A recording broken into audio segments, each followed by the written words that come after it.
raya ni ke tak ada gapo ni mak ayah ke. Jadi tak serupa dululah. Siapa ko nak pergi raya pun hilang seri orang kata.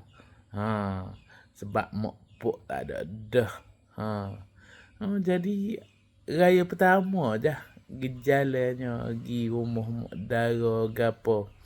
Lepas tu kak duduk di rumah dah lah. Nak waran. Muka mak ayah pun tak ada dah. Pak dara depan pun tak ada dah. Lepas tu mak dara hak lain pun tak ada dah. Ninggal mak dara alik mak.